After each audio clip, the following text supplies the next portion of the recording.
are back. They're yours, so they go back into notebook and things like that. You don't have to worry about my statement. So score was right up at the top in purple pen. Most parts they were looking good. If I thought an answer like you might have been missing like a little detail or something to it, I added it in there for you just to kind of try to expand, elaborate. If you need help looking at my handwriting, I understand. Talk to me afterwards, and I'll explain it for you. Just because I wrote something on there, though, didn't mean that necessarily I was taking points away or you were losing credit, but just simply kind of adding some information. Now, if something was left blank, and again, each part was worth like 1 point. So if it was one of those triple questions where, what's the accusation, who's he blaming, who's he talking to, you get multiple points for those. If something was left blank, would have lost a point. Or if I didn't think the explanation was like thorough enough where it didn't seem as if you were really getting the nuts and bolts of the answer, might have taken a point off. But just so you kind of have an idea of what to expect from the study guides the rest of the way throughout the course of the unit. Mr. King? Hey, no problem. I do, but she's not here right now. Have not seen her yet.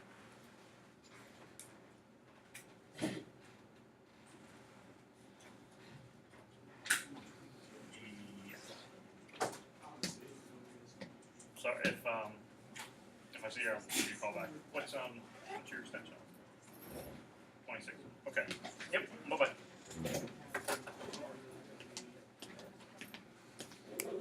Any study guide questions? Hold on to them because as we continue to run through the rest of the play and reading scene 2 and things like that, you want to have those things out. And after the end of every scene is then when I end up collecting those things, and you get credit for it each time. All right, so kind of keep on with it. Yesterday, you got the Oedipus Rex Keystone questions. So I want to take a look at those, and I want you to have your Oedipus Rex packet out as well, because we'll be looking at some of the lines that are coming from the play within the Keystone question themselves. Little reminder, just because it's already Wednesday, don't forget for Friday, vocab list number 2. If you still need any extra copies, they would be over here that you got yesterday. But just don't let that sneak up on you, because Friday's only 2 days away.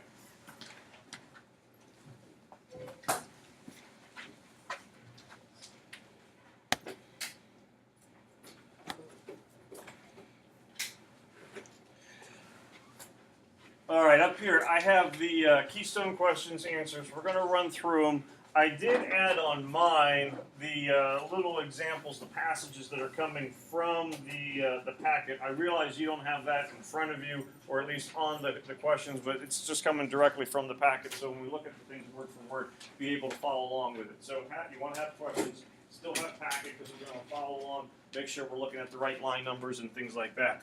With each of the questions, taking a look at just to make sure we understand what question's asking, what it's doing for us option-wise, what are some tips, what are some strategies that we can do to try to get as many answers correct as we possibly can. Different people look at tests and things like that different ways. When it comes to Keystone tests, some of you are probably more mathematical type people and you keep track of everything. So what I don't want you to do is keep track of how many you think you're getting right, how many you're getting wrong. Some people will go, I got the first one right, 1 out of 1, 100%. Ooh, I got the second one wrong. You think, now I'm at a 1 out of 2, that's 50%. After you get the next one right, or I'm really going to be struggling because I'm going to be at 33%. Because then we kind of start to think about, all right, what is a D, what is a C, what is a B, what is an A? You can't do that with Keystone exam. It's not that you need a 90% or higher to pass, an 80% for a B or anything like that. It's a whole different kind of breakdown when it comes to advanced and proficient and basic and things like that. If you're getting 2 out of every 3 right, you're putting yourself in a pretty good position. So out of 15 questions, if you're sitting at 10, you're not doing bad at all when it comes to performing at that proficient or advanced level. So if you are a person who is going to try to keep track of everything and you're going to be upset by a 7 out of 10, because that's a low 70%, then you're still doing okay for Keystone questions. Don't allow that to kind of get your way. The other thing when it comes to answering multiple choice questions, there's a lot of things that people will do, and one of the common ways that people will try to locate a correct answer, and we'll do this probably for some of these, is that whole process of elimination. And I'm not crossing these ones out because they're wrong, just doing it as a quick little example. Some people will go, I know it's not that one, I know it's not that one, I don't think it's that one, so it may as well be A at this point. What's the best way to get the right answer? I didn't hear what he said. Find the right answer. If you are confident that you have located the information that's giving you the correct answer, that's probably better than process of elimination. Now, if you get in some situations where you have to do process of elimination, understood. But if you can locate the correct answer, then you got a much better chance of being able to get the thing correct. All right? Ben, you done with it?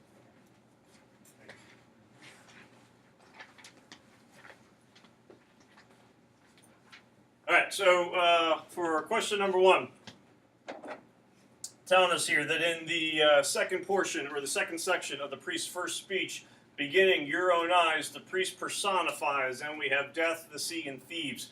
Keep in mind, it lets you know where it's taking a look at. So the section begins with your own eyes. If you weren't sure where the second section began, it's giving you those first 2 lines to give you a little bit of a heads up. Key word certainly in this one is going to be personifies. We didn't use it as one of our examples of figurative language, but what's it mean to personify, or if we got personification?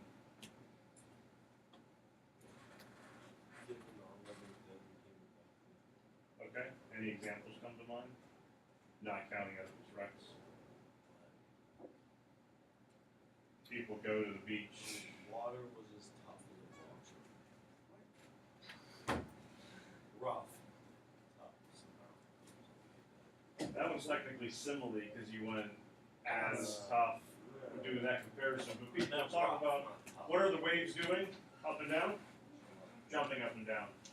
The leaves are whistling, or the wind is whistling through the leaves and whatnot. You're giving inanimate objects something that's not human, a human-like quality. Devin's hoping that his fable's a nice soft not personification. Okay?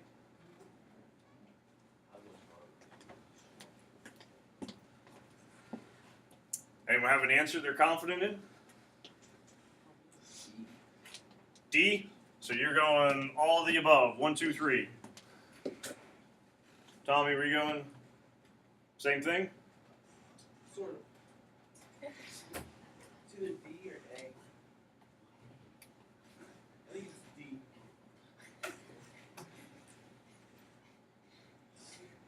It's D. Why not B? Because it's D. I like B too. Any thoughts on C? I don't like C. You know? So you're pretty sure about this one. One's for sure, yeah. One's for sure. Okay. Why 1 for sure? Because it's in 3 of the 4 choices. What do you mean? There's 4 letters, there's 4 choices up there. Okay, so the fact that you see 1 here, 1 here, 1 here, you're pretty confident about that one. There's 1. But you don't like C. Okay. Fair enough. Well, but it says it right there. Right there. The murder in the sea. Okay. Like the sea murder. So one of the examples we're taking a look at here is a murdering C. So one of our options up here for Roman numeral 2 is C. So we know that that one is definitely getting used. Right? Yeah. Okay. So what about thieves? How is thieves personified? The C's personified because it's murdering. Is thieves personified in any way? Yes, it is. He just talks on Bless you. He cannot lift her head. Okay, so it's not so much, I'll switch the colors here, it's not the Thebes' toss part, but that second part that you said, cannot lift her head from the death surge. What does her refer to? That goes back to being Thebes. So we got number 2 taken care of. Tommy, C's looking okay here. I like C too. That's awesome. Yeah, that says death battens upon the misery. Right here. There's no way it's C. Death alone battens upon the misery of Thebes. Yes. I'm not trying to be a smart aleck. What's batten? I was going to ask you that. It's a verb. I thought like batten mean like he was. Yeah. It actually, it doesn't. The answer is D. Yeah. And Logan, you didn't give a definition, but you said It was a verb. it's a verb. Death alone does something upon the misery of Thebes. So you're kind of hoping that what it does is something that a human would do. It is not hitting. It is not beating. Anyone have an idea? It's not a word that we typically use. I told you it's D. Yeah. Yeah. So you're right. I'm just guessing, but is it like sort of like sharp or like to spit on something? No. That's okay. It's a guess. Yeah. Honestly, I wouldn't really expect anyone in here to get the word. Shy. Oh, reading the rest of the sentence, I would think it'd be like overcast or like going through something. I don't know. It's not gonna leave.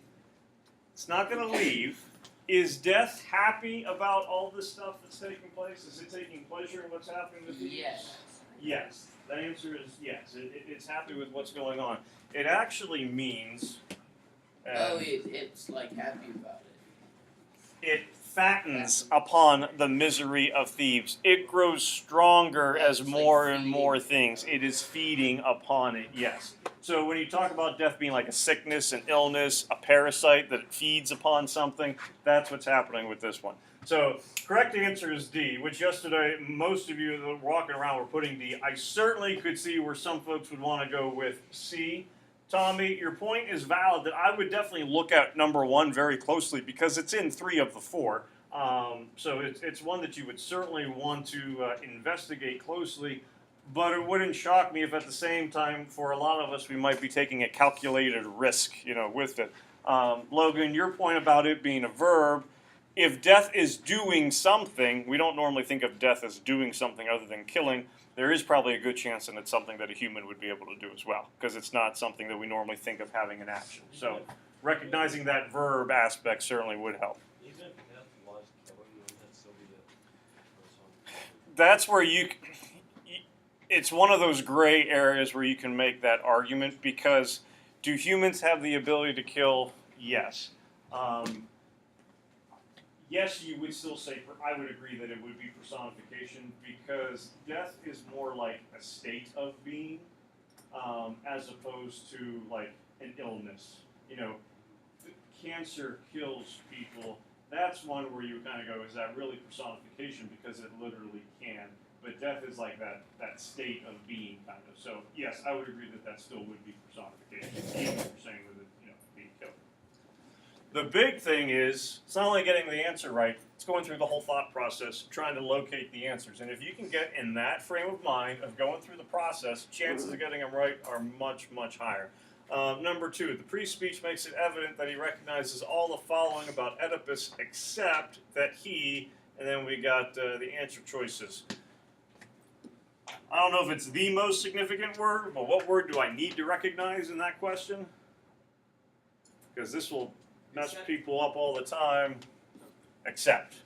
Because you could go, okay, does he enjoy the God's favor? And if you find that he does, you might mark that as the correct answer. But we're not looking for what does the priest mention. We're looking for the one that he does not. So for any of those, enjoys the God's favor, is wise, desires material fortune, or has compassion, any places, whoops, messing this up, any places in the passage where you see those things happening. Like anywhere where we would know he is wise or does enjoy the God's favor. Any support for those two?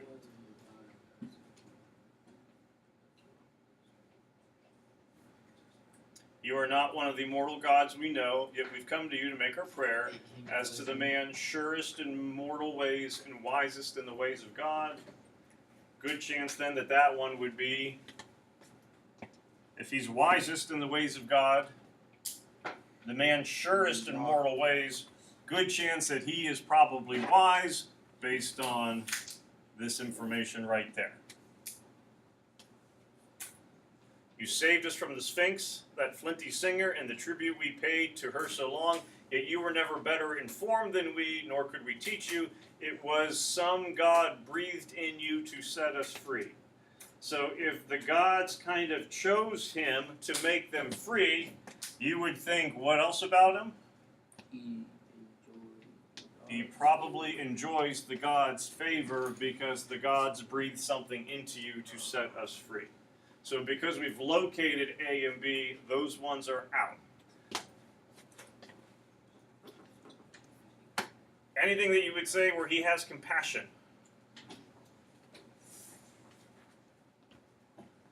That was a kind of a hiss and then a nod up and down too.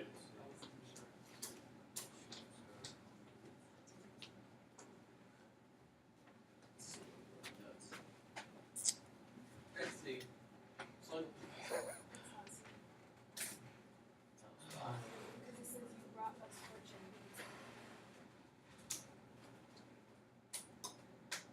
At the last word. yeah, but that doesn't mean. You're looking down here. Often fortune means. Yeah, but I don't think that means like that he wants it. So is this money? Is this luck? Well, it's just material fortune. Is what Material wealth, yeah. Which so materialistic or desires material fortune. That's going to be like possessions. Like my watch is $500. It's not. That's a lot. Oh. It's broken, but it still tells time. So yeah, does he desire material fortune or does he have compassion? So you're going towards D as the accept one. But wait, because it says you brought his fortune the same again. If they're talking about like when he brought them fortune whenever he got rid of the things, then it can't be the. Or wait. No, listen, but he brought them fortune. He doesn't. It didn't say that he wants it. That's not what I was saying. Yeah. It's like It means like hope is what I'm saying because it says you brought his fortune, be the same again. So like again meaning as like whenever he got rid of the things or the things. Sphinx. Then it means like be like that again. Okay. And bring us fortune again. Zach, I follow what you're saying, where you're going, even if this is money, you're saying he brought it to them, not that he desires it for himself, is your point. Luke, are you saying that you brought us fortune? I think this is what you're saying, but I'm not sure. That you could substitute the word hope for fortune and it would still make sense? Yeah. And that's why Yeah, and do it again. you would not say it is. I think it's C. Yeah, I think it's Okay. C's good. What's the priest doing? What's the priest doing? Asking for. Priest is asking Oedipus for. Money. I feel like we should play Hangman. Find us We one should. way. We're not. Help. Asking for help. What is he banking on, therefore, that's kind of implied? You have to make an inference, vocab word for this week, that he has compassion. So the answer for this one would be C. The fortune term. Now, was that Jillian's answer, or Yeah, that was Yes. so you're really throwing her under the bus now? So fortune gets used here, but the term that it means with fortune is more along the ideas of hope, not that material fortune. That in itself would be money. Maybe. Okay. Yeah. 2 for 2. 3 for 3. In the last two lines of his opening speech, and so it is still these two lines here. I just did not include it again. Ships are to empty passageways. The priest makes his point by means of. So the lines themselves, just to make sure we understand what we got here. Ships are only hulls. Citadels are nothing when no life moves in the empty passageways. What's the hull of the ship? Bottom. Like the body of the ship. Yeah, the bottom of it. Citadels. Isn't that like a church? It's a structure. It's not quite church. It's going to be a couple of different. Alex, it tends to be the highest point. It tends to either be a jail or like a fortress. There's a military school that is the citadel, and so the idea is it's a fortress, it's strong, it's a high point. higher education taking place. So ships are only empty vessels. Citadels are nothing when no life moves in the empty passageways. So for those things, ships and citadels to mean something, what has to be in them? People, at least.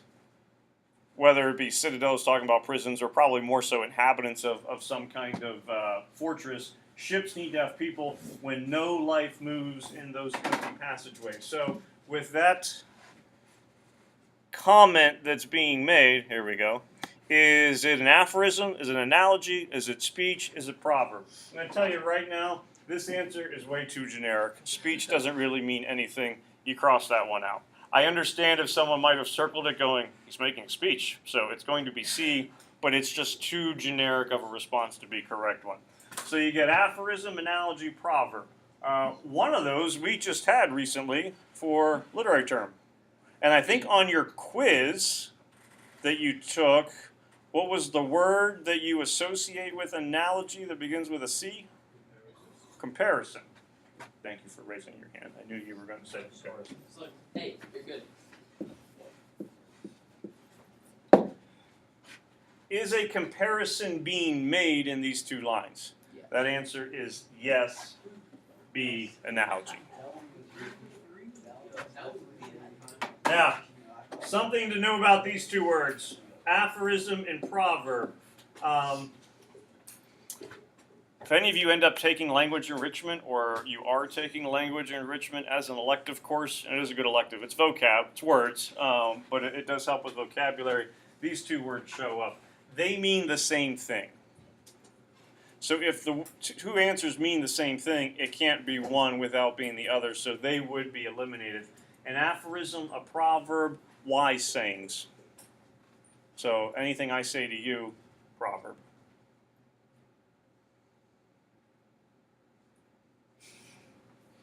I won. You looked away. I still looked at you. I just turned my head. Yeah, he looked away. Oh. Oedipus' statement that, quote, he was not sleeping, you are not waking me, is best understood to mean that he is not lazy, dispirited, exhausted, indifferent. There was some arguing, I think, going on with this one. Was it you guys in the back? What do we mean by lazy? What do we mean by dispirited, exhausted, and indifferent? You're going indifferent? Yeah, it's D. It is D. It's definitely D. So Yeah, I 'cause didn't- it I is didn't- the explanation of the word. What's indifferent mean? He told us. Not necessarily. It doesn't mean as much with like different comparison kind of thing as might. Like you don't care. Like, yeah. You Yeah. don't care. Where do you want to go to eat tonight? Do you want to go to Chili's? Do you want to go to Applebee's? Doesn't matter. Indifferent. Last time I went to IHOP, they had a sewer leak. so gross. I'm not going back. It smelled. No, it's bad. Sewer leak? Yeah, their sewage leak. Like it just. No. That is It's not- terrible. It's not what you really want to deal with when you're eating. I'd rather eat at IHOP than Denny's. So if you are indifferent, means you do not care. If you are lazy, lazy is different from it doesn't matter to me to lazy is I just don't want to do this. Exhausted, obviously I'm going to be too tired. What would be if you're dispirited? What's that? You are There's a reason why you don't feel like it. not ready for it. Just because you're scared. You have been beaten down so much that you don't feel like you have any real chance. You take a multiple choice test and you get a 1 out of 55. I looked at it last year. That is disheartening. That is, you feel dispirited. Adam, do you need to use the restroom? Okay. So that's how you would be dispirited. So Oedipus' statement, I was not sleeping, you are not waking me, no, I have been in tears for a long while. If he has been in tears for a long while, what does that mean about him? He has been, Dispirited. well, I'm not worried about one of those answers. He's crying. Been sad. He has been sad, so he has been affected, looking for an E term, not physically, but he has been affected emotionally. So, Industrial.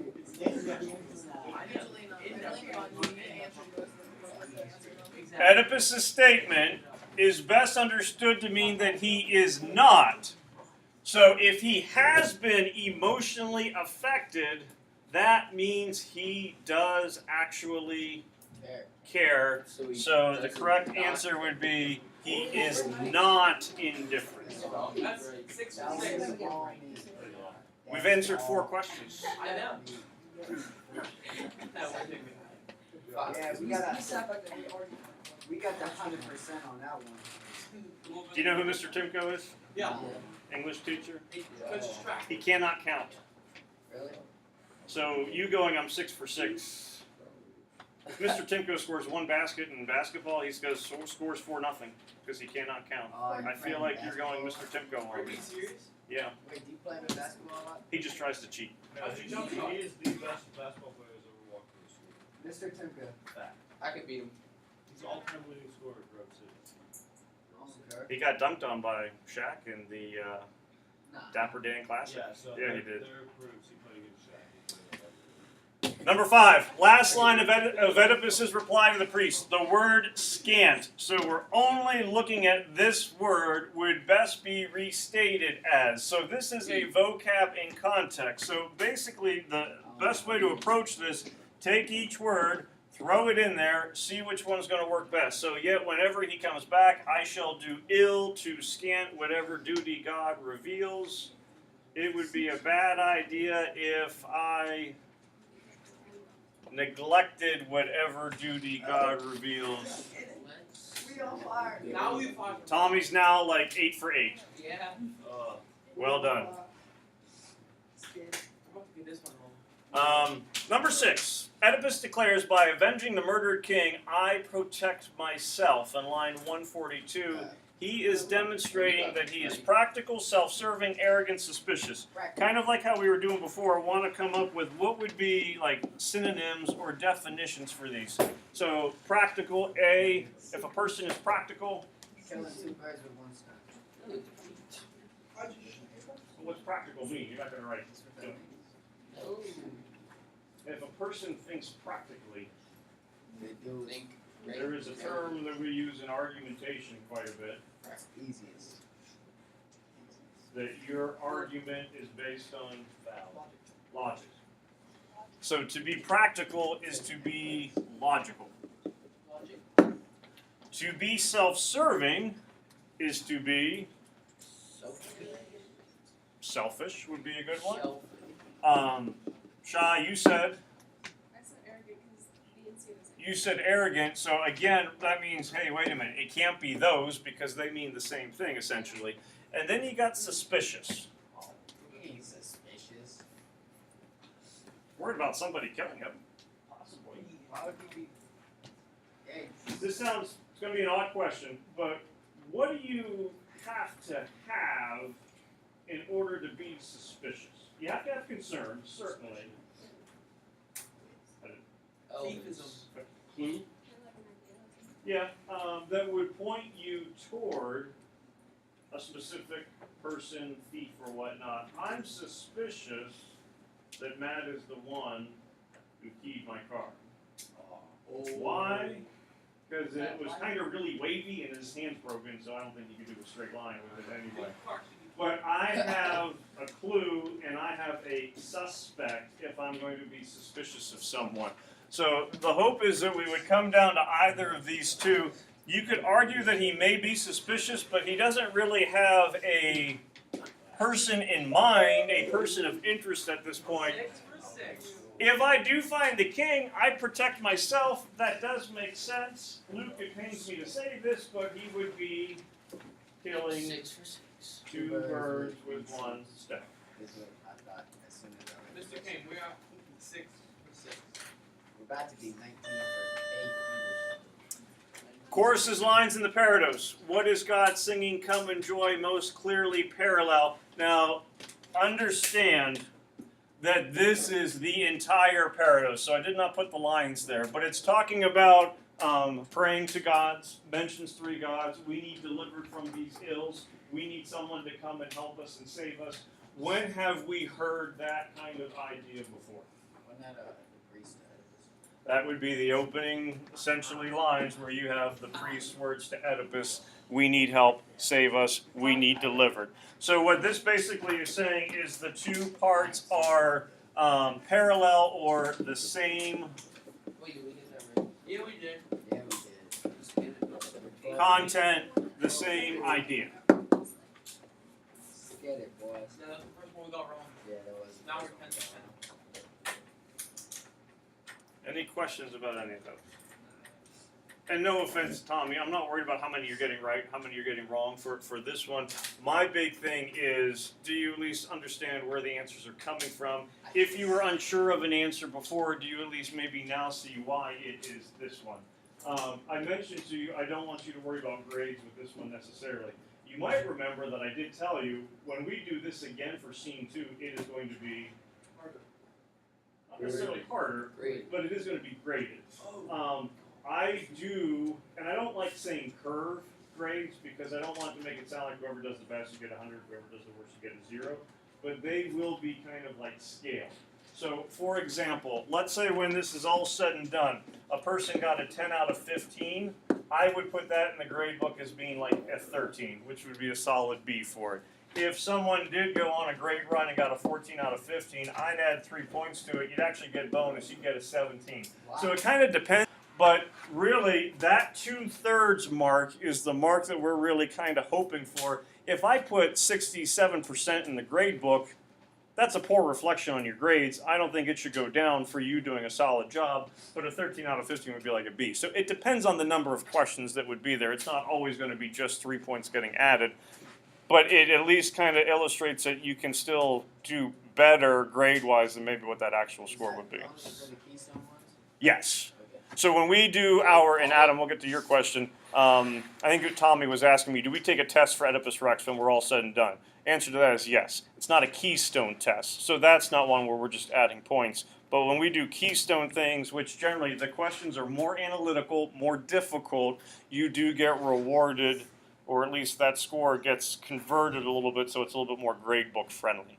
Would it go the same way if like you did like you 6 out of 15 or something would go down more?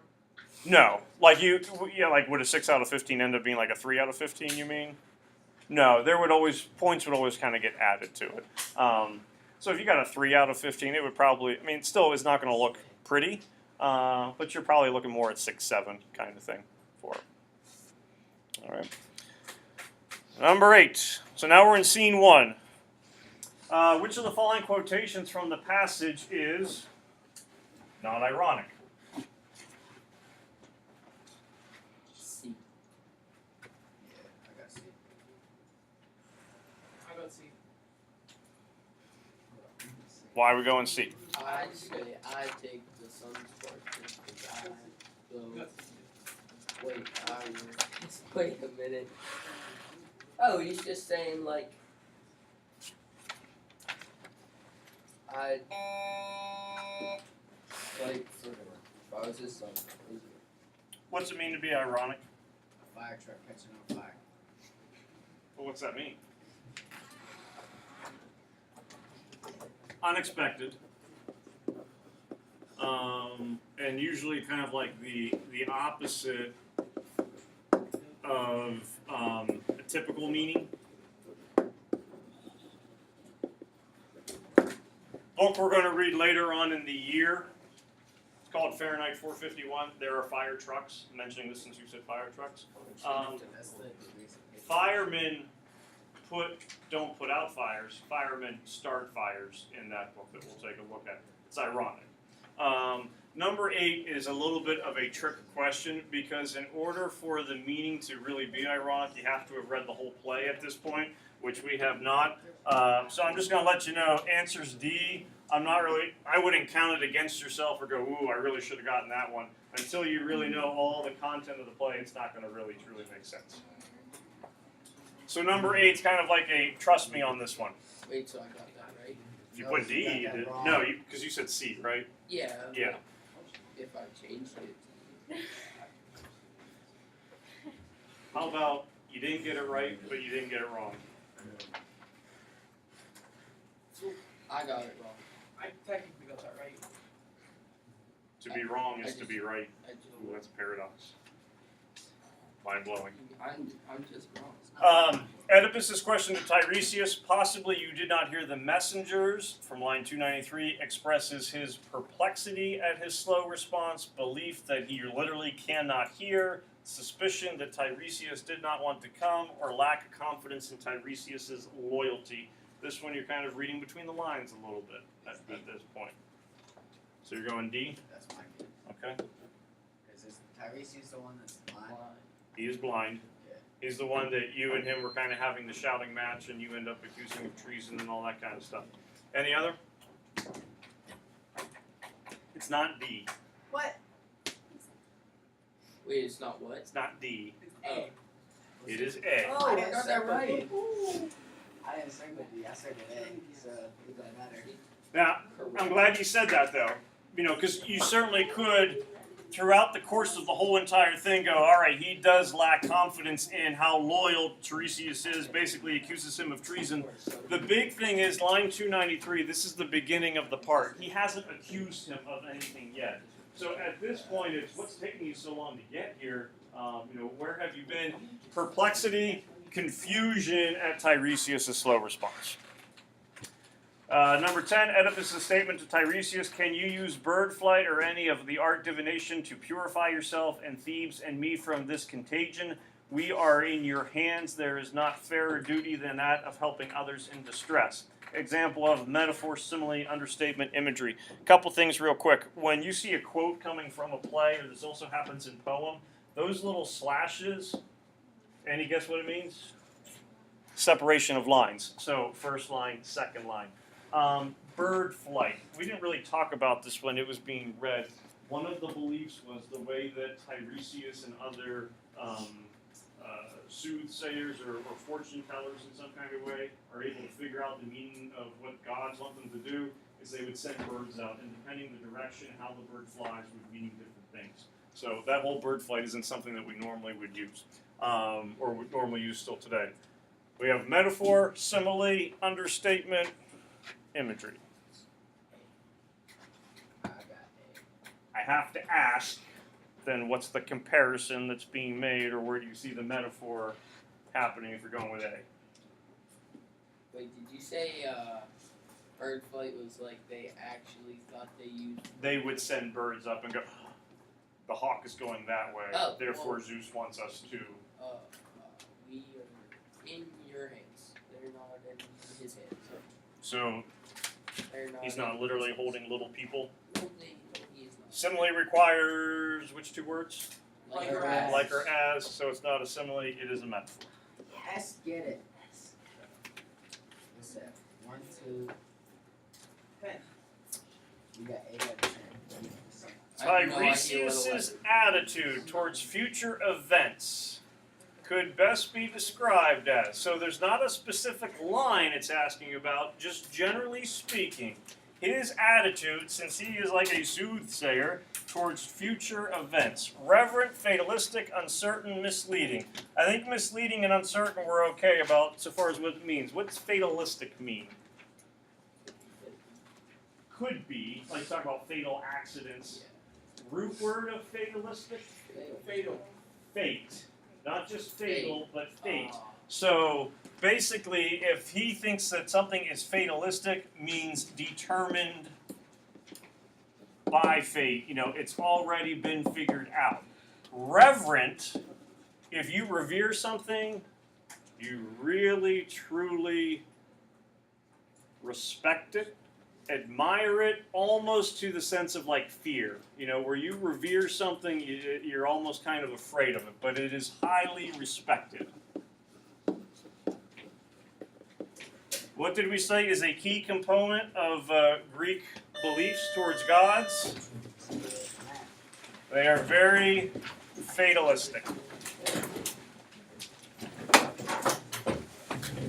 I'm not worried about going over the other questions. Just keep them in your notebook. But good job with the explanation, identifying rationale, reasons, all good skills to have.